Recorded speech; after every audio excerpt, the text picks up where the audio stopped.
लंबे अरसे के इंतजार के बाद आखिरकार विधायक दीपायन चक्रवर्ती तथा मंत्री कौशिक राय के प्रयास के चलते शिलचर वनवासी कल्याण आश्रम के नए छात्रावास का आनुष्ठानिक तौर पर उद्घाटन किया गया। इस दिन बराक घाटी के जाने माने व्यक्तित्व तथा दूसरे कई हस्तियों की मौजूदगी में अखिल भारतीय वनवासी कल्याण आश्रम के सांगठनिक संपादक अतुल योग सह दूसरे कार्यकर्ताओं की मौजूदगी में उद्घाटन कार्यक्रम संपन्न हुआ। 50 लाख रुपए की लागत से यह हॉस्टल का निर्माण कार्य किया गया, जिसमें विभिन्न भाषा गोष्ठी के छात्र छात्रा रहकर अध्ययन कर पाएंगे। इस आश्रम के उन्नयन के साथ साथ मुख्यमंत्री डॉक्टर हिमंत बिश्व शर्मा को भी बधाई प्रकट किया गया और आने वाले दिनों में इस क्षेत्र में उन्नयनमूलक गतिविधियों को वास्तवायन किए जाने के लिए भी अपील किया गया। कार्यक्रम में भूतपूर्व प्रधानमंत्री अटल बिहारी वाजपेयी के जन्मतिथि के अवसर पर इस दिन यह भवन उद्घाटन किए जाने पर विधायक दीपायन चक्रवर्ती ने खुशी जाहिर की। अपने वक्तव्य में कई जाने माने हस्तियों ने अपने मतों का बखान किया। कार्यक्रम में राजेश दास, केदार कुलकर्णी, शांति भूषण देवनाथ व दूसरे हस्तीगण भी मौजूद थे।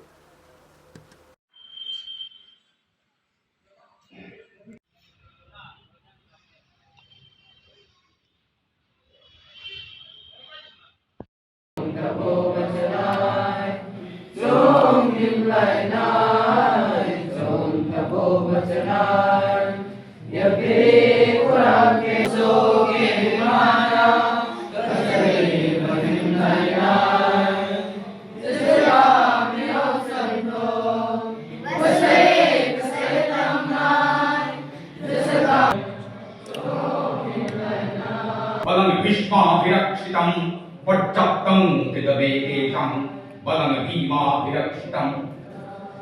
হোস্টেলের কাজ হয়েছে, সেই হোস্টেলের জন্য সরকার 50 লক্ষ টাকা দিয়েছিল এবং সেটারই আজকে আমরা সবাই মিলে উদ্বোধন করলাম।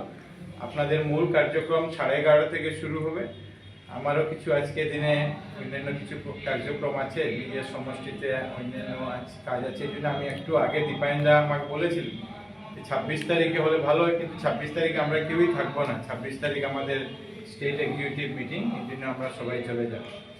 আপনাদেরকে একটা কথা বলতে অত্যন্ত বা কল্যাণ আশ্রমে যখনই আমরা আসি অত্যন্ত ভালো এটার জন্য লাগে যে কল্যাণ আশ্রম শুধু শিলচরে নয়, ভারতবর্ষের প্রত্যন্ত অঞ্চলে যেখানে নিজের সনাতনী সভ্যতার ছেলেমেয়েরা আছেন, যারা সংকটে আছেন, পড়াশোনার দিক থেকে দূরে আছেন, সেই গ্রামে হোস্টেলের নির্মাণ করেছে।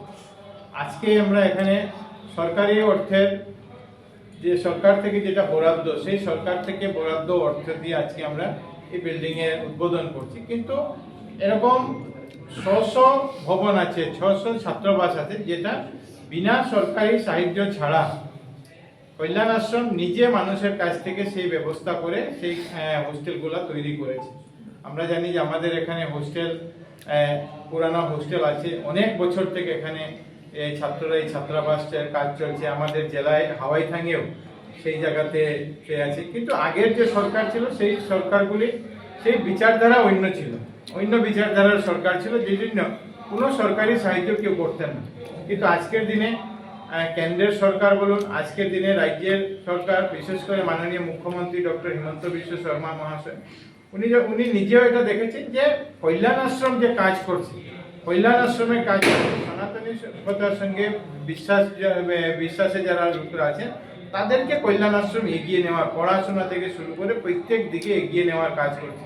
এবং অতুলজি এখানে আছেন, উনি বহু দিন থেকে প্রচারক হিসাবে উনি কাজ করছেন এবং এভাবে অতুলজির মতো হাজার হাজার লোকরা, 100 প্রচারকরা বিভিন্ন জায়গায় ঘুরে ঘুরে তিলে তিলে কল্যাণ আশ্রমকে এই জায়গায় পৌঁছে দিয়েছেন, যাতে আমরা উপজাতি, বিশেষ করে উপজাতি ছেলে মেয়েদেরকে যাতে আমরা শিক্ষার সঙ্গে যুক্ত করতে পারি, তাদেরকে এগিয়ে আনতে পারি।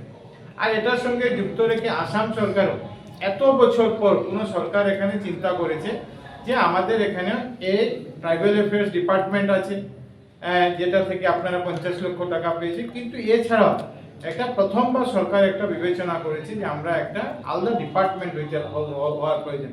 Indigenous tribal faith and culture নতুন ডিপার্টমেন্ট একটা সরকার নির্মাণ করেছে, এই জন্য যাতে ইন্ডিজিনিয়াস ফেইথ অ্যান্ড কালচারের সঙ্গে যারা আছেন তাদেরকে যাতে আমরা এগিয়ে নিতে পারি। সরকার এটার জন্য কাজও শুরু করেছে।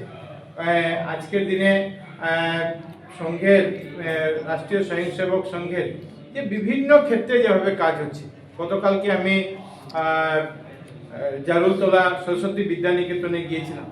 এক সময় সরস্বতী বিদ্যানিকেতনের প্রয়োজন আছে, আমরা তাকে সাহিত্যের হাত বাড়িয়ে দেব। আপনাদের সবার প্রতি আমার